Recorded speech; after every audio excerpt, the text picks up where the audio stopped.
I have a great respect for the criminal justice system and the jurors that have to sit through. They got this one wrong. They believed his story that he was the victim, that the true victim was mean and abusive and attacked him, and he was only acting in self-defense. And, the argument's like, okay, if you're acting in self-defense, maybe 5 stab wounds and then run out the back door. Not stabbing him over 100 times, dragging him into bed, writing in blood, send us to heaven.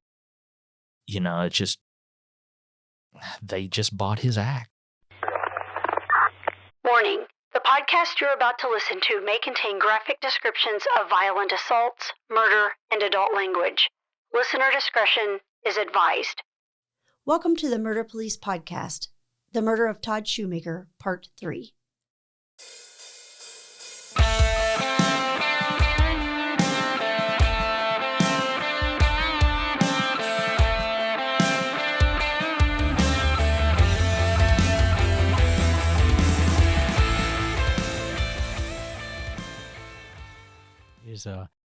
Where do we go now? If pretty quick investigation, get some things back, some lab work, you got your autopsy reports and everything. What happens next? Well, we just for everybody out there that's not familiar with the court system, I place a charge of murder. Within a week, we go to district court and have what's called a felony preliminary hearing, where I will give testimony, probably 4 to 5 minutes. The defendant's attorney gets to ask me some questions. And then at that point, the judge in district court decides that there's probable cause for an arrest. And at that point, it's sent up to the circuit court level and goes to grand jury. Now, grand jury has to be done within 60 days of the arrest.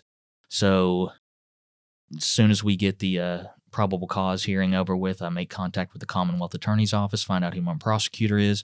We'll go over the case and then set a date for the grand jury. And the grand jury is just it's 12 individuals, and the prosecutor is in there, and then they call their witness, which would be me in this case, and I basically just tell a story. There's no defense attorney in there to cross-examine me. It's just to present the information to the grand jury, and their job is to decide if there is enough evidence there for a trial jury to hear the case. And it takes 9 out of 12 of those jurors to get it passed over to trial. So once that 60 days is over and you get the indictment, it could be anywhere from a year to 3 years to 4 years before this case hits a trial. And I believe this one was fairly quick. So we went to trial probably within 18 months of the murder. Yes. These days? That's fast. So, and then we had a trial. Yeah. And tell us about that experience. Well, like I said, Mr. Don and I had gone with the self-defense claim. And again, just for me, the inconsistencies in the scene. He said that he fought with this 220-pound man who honestly outweighed him by 85 pounds. And if you've ever fought anybody, you know what the difference of 85 pounds is. And that he only had a couple of nicks on his hands, and he wrestled and got the knife back. He's going to have I'm not saying he can't do it, but he's going to have some severe injuries in obtaining that knife back from that 6'2", 220-pound man. But this is one of those, and Dave and I have talked, like, I have a great respect for the criminal justice system and the jurors that have to sit through. They got this one wrong. They believed his story, that he was the victim, that the true victim was mean and abusive and attacked him, and he was only acting in self-defense. And, the argument's like, okay, if you're acting in self-defense, maybe 5 stab wounds and then run out the back door. Not stabbing him over 100 times, dragging him into bed, writing in blood, send us to heaven. It's just, they just bought his act. And, this is the only time, 1 or 2 times, I'd say just the jury got it wrong. So he was convicted of manslaughter. That happens. I always said that there's 2 times the year that you don't want to go to a jury trial, and that's a couple weeks before Thanksgiving and a couple weeks before Christmas. Am I right or wrong? You're absolutely right. Everybody's in a super compassion. I remember I had an assault first where a young man had been beat severely, his head pounded on the concrete, and his neurological deficit was incredible. He couldn't even testify. He lived in a different state, and I'll never forget that they came back with a misdemeanor version of the assault. And to listen to everything in the end, it was like, you have to have the mental agility of a small soap dish to go there. Yeah. I mean, so, yeah, in that example, they knew that he was guilty of attacking this man or assaulting him, but it wasn't severe enough to make it a felony.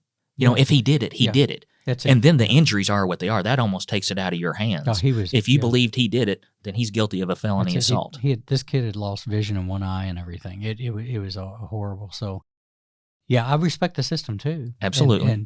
But I'll tell you, I told you before, and I'll just give a recommendation if anybody wants a good book on this. It's called Guilty: The Collapse of Criminal Justice by Judge Harold Rothwachs.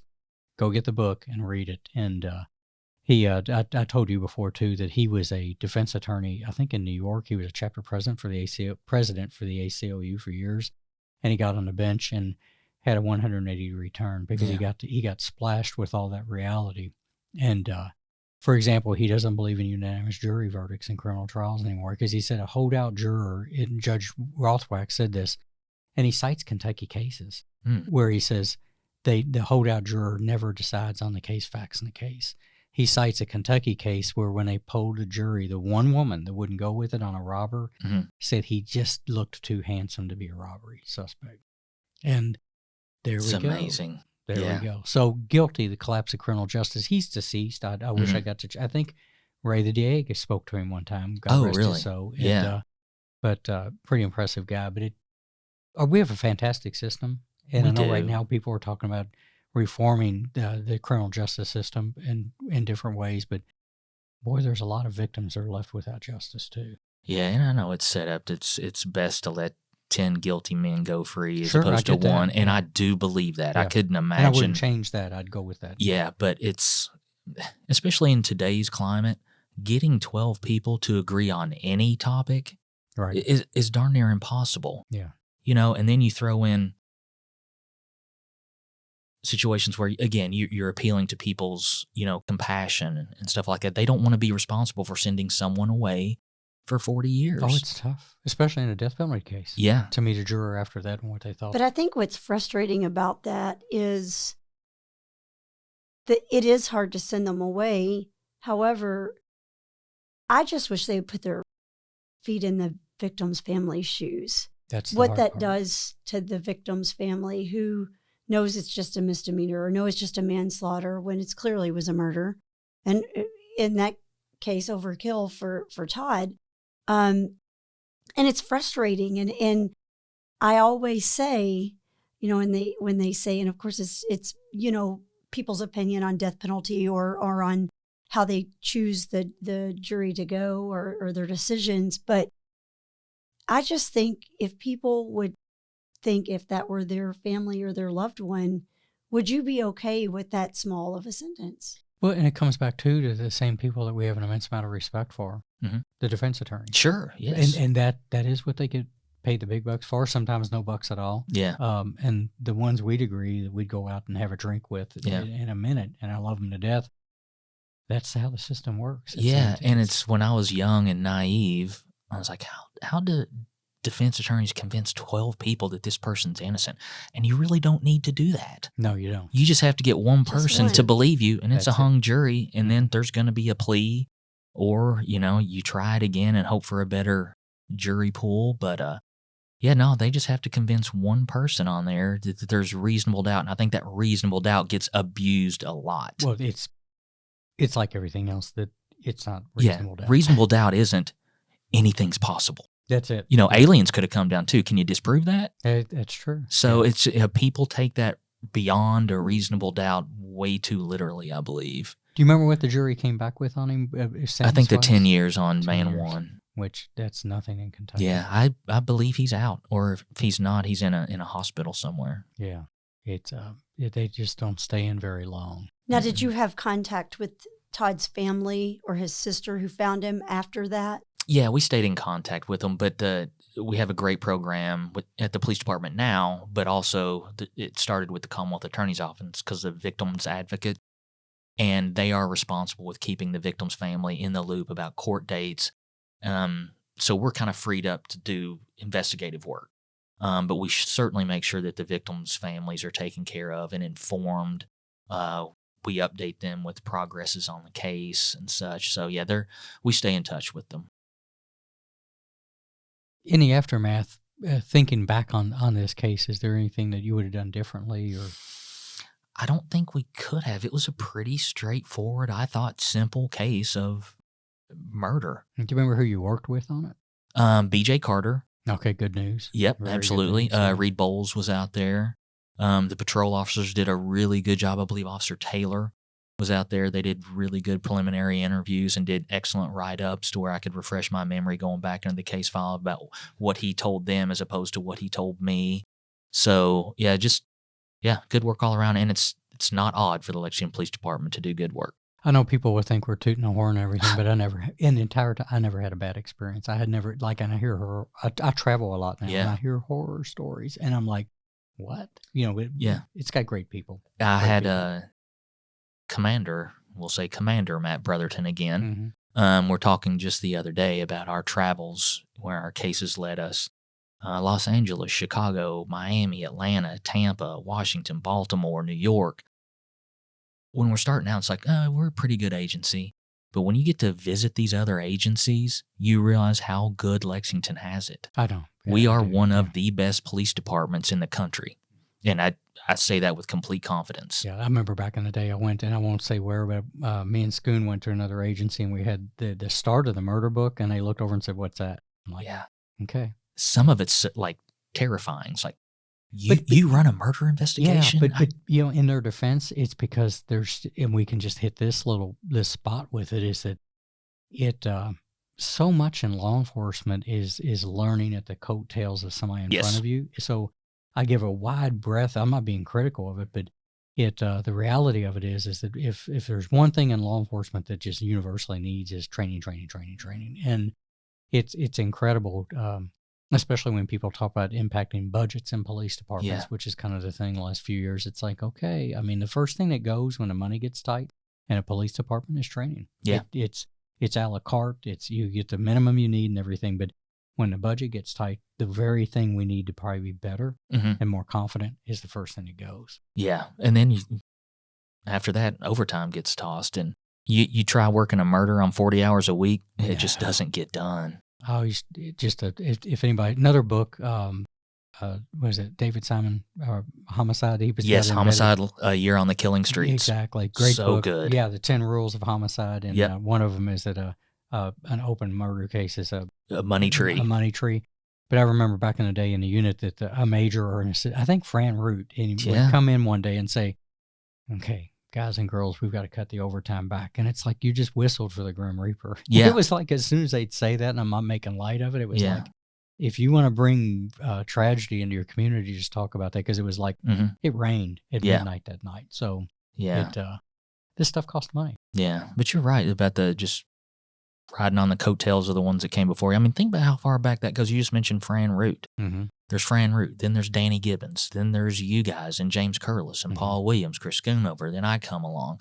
So you're getting close to 40 years of just good quality investigators. And one thing we're working on a little bit is I want to go back even further to Barney Kimmelman. Oh, yeah. And keep going back. The people that Barney and their names are zipping right out of my head. And I love dropping names on here because they're fantastic people. But Barney and them really go back another generation. And holy cow, they can talk about that murder where that family got killed, that preacher's family. That's a long time ago. Yeah. And we'll dangle that one for now. Oh, is that the one out Russell Cave Road? I think so, yeah. That's probably one of the worst ones I've heard of. Yeah. Just brutal. Awful. But we're going to leave it alone because somebody that's in this business that we respect a lot, I think, is taking a peek at that, and we'll leave it at that. Good. Yeah. I'll be listening in on that. And I'll tell you, I just don't want to hat tip it. Absolutely. And put the pressure, but they will knock it out of the park when they do it. Great. And they know who I'm talking about, probably. So they do. And I'll tell you after we're done here. So he goes probably out. We didn't look probably out. I mean, the reality of it is that it doesn't take long. Especially on those things. What if somebody was going to interested in getting into the murder cop business? Mm-hmm.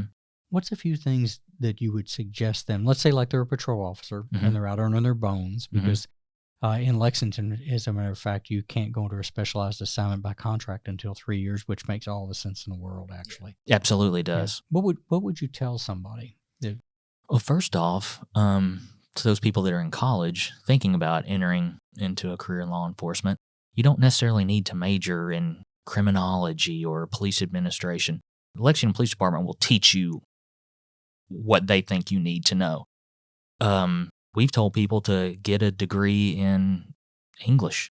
Learn how to articulate your thoughts in paper and testimony. There we go.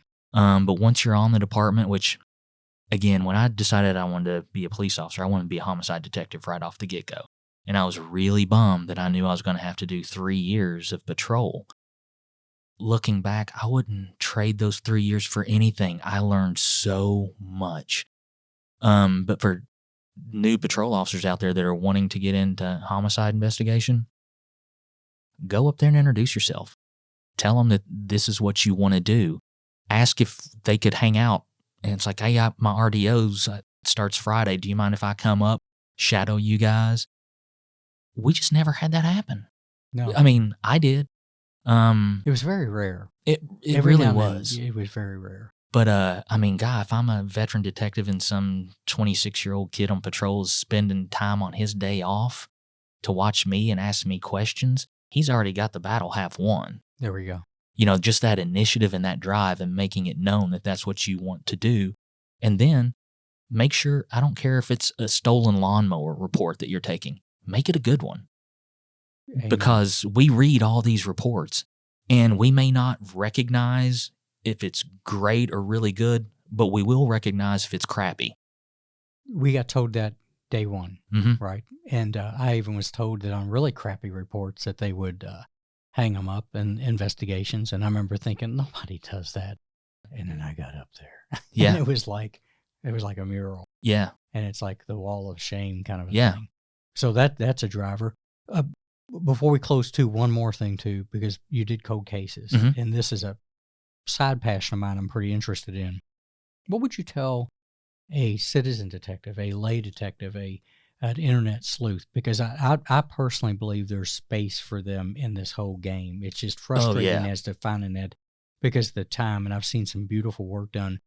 What would you tell somebody who was doing lay investigations like Mm-hmm. that on the side? What advice would you have them for improving a relationship with a detective that's working a case?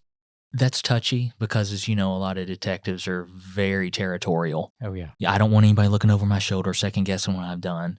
But you have to make contact with that primary detective. If you're like, what do we call them, grassroots detectives Yeah. and citizen detectives, make contact and just like, hey, I'm really interested in this. I found some stuff. If you'd like, I'll forward it to you. And if I can be of any further assistance, please let me know. And there's starting to be specialty fields like genealogy. Sure. I mean, I worked with one or two of those, and that's a lot of work that they put in that I don't know how to do, nor do I have the time. It's huge. So if they're in that type of field, please reach out to your local police department, your homicide unit, and let them know that your skills are available and more than likely free of charge. Because the department's not going to offer up, pay money to basically private investigators. The department has its own investigators and expects them to do the job. But there's a certain skill set that citizens in certain fields can have that I don't possess. And time. I think the biggest thing is time. The imagination and time Mm-hmm. can do wonderful things. And I say make contact with the primary investigator, one thing, out of courtesy, but two, spend some time talking to him so he doesn't think you're a nut job. Because there are those out there that give other citizen investigators a bad name. And you have to weed through those. If my phone rings, I'm going to pick it up and listen to somebody. I always will. Because I'll take any information anybody wants to give me. If it turns out to be not useful, then I wasted a little bit of time. But you got to turn over every stone and just, present yourself in a professional manner and let them know that you're there to assist. Because, good detectives will take whatever help that you can provide. 100%. Wendy, you got anything? Because we just... Well, I was just going to say it's no different than someone who has a tip on a cold case Mm-hmm. or an active case. We always say it may be that one little piece of information. Amen. And we said that on David Kelms. Mm-hmm. Someone knows something, and it may only be something so minute. Yeah. That one little piece may break it wide Mm-hmm. open. Yeah, sometimes it's a phone call after the event that you can't connect next. It can be so simple. Hold this bag. Yeah. Do me a favor and go to my house and get this. Or can I borrow your car? How many times have we seen that with a borrowed car? And Yes. can I park my car here? We went with that with the one with Billy and Paul. Is it gay? Can I store this car here while it's going for a salvage title? Little things like that just can make a big difference. And people out there don't know. It's like, I heard this, but it's probably nothing. Please take the time and call, because you do not know. Or assuming somebody else has done it. That's a big thing in cold cases. Yeah. And it's no fault of anybody. I've done it myself. Like, I'll read through something, it's like, why wasn't this person interviewed? And I'll go back and interview the person. It's like, no, some detective came to me about 9 years ago and talked to me, but they didn't document it because it wound up being nothing. But you still have to document because it's a box that needs to be checked.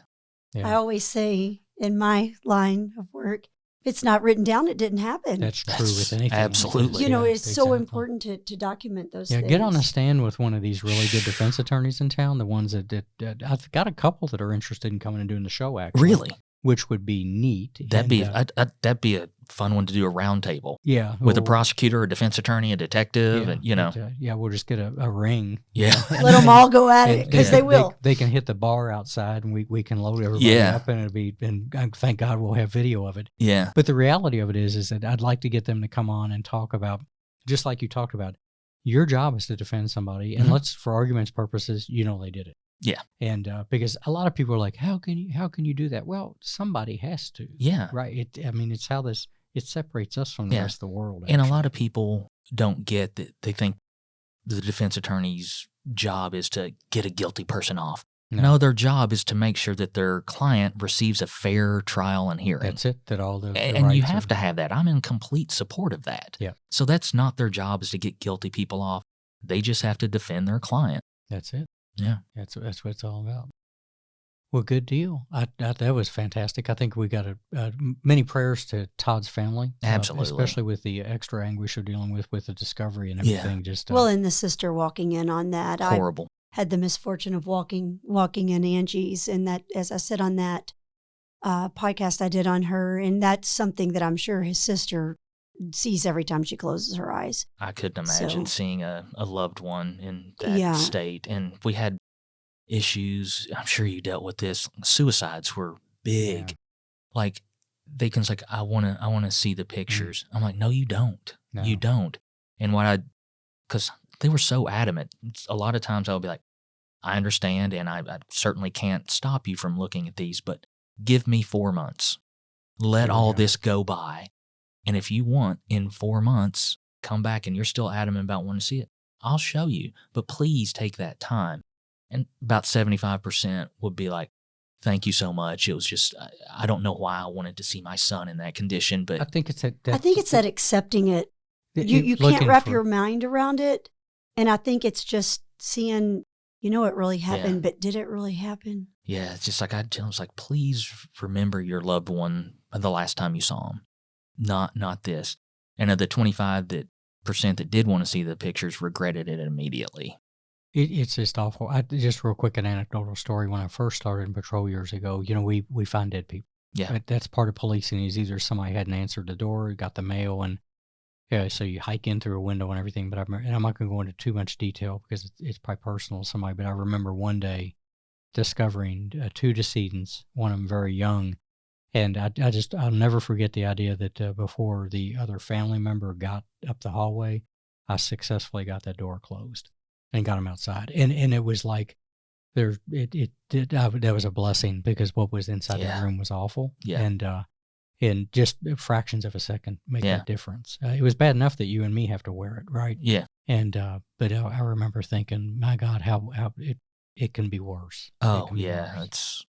I'm glad you were able to spare those people that. It just worked out. Because you can't ever get it out of your head. No. Once you see it, it's there forever. Exactly. Well, fantastic. Thank you, Rob, for coming again. You always have the best stories to share with us. Anytime. I love hanging out and talking with you guys. Yeah, especially with the cold case thing. That adds such a flavor to it. So we do have a lot more we're going to talk about, for sure, that we want to get on board with you and line up, and we'll definitely hit it up. So thanks again for coming. Thanks for having me, guys. Thank you. The Murder Police podcast is hosted by Wendy and David Lyons and was created to honor the lives of crime victims, so their names are never forgotten. It is produced, recorded, and edited by David Lyons. The Murder Police podcast can be found on your favorite Apple or Android podcast platform, as well as at murderpolicepodcast.com, where you will find show notes, transcripts, information about our presenters, and a link to the official Murder Police Podcast merch store, where you can purchase a huge variety of Murder Police Podcast swag. We are also on Facebook, Instagram, and YouTube, which is closed caption for those that are hearing impaired. Just search for the Murder Police Podcast and you will find us. If you have enjoyed this podcast, please subscribe for more and give us 5 stars and a written review on Apple Podcasts or wherever you download your podcasts. Make sure you set your player to automatically download new episodes so you get the new ones as soon as they drop. And please tell your friends. Lock it down, Judy.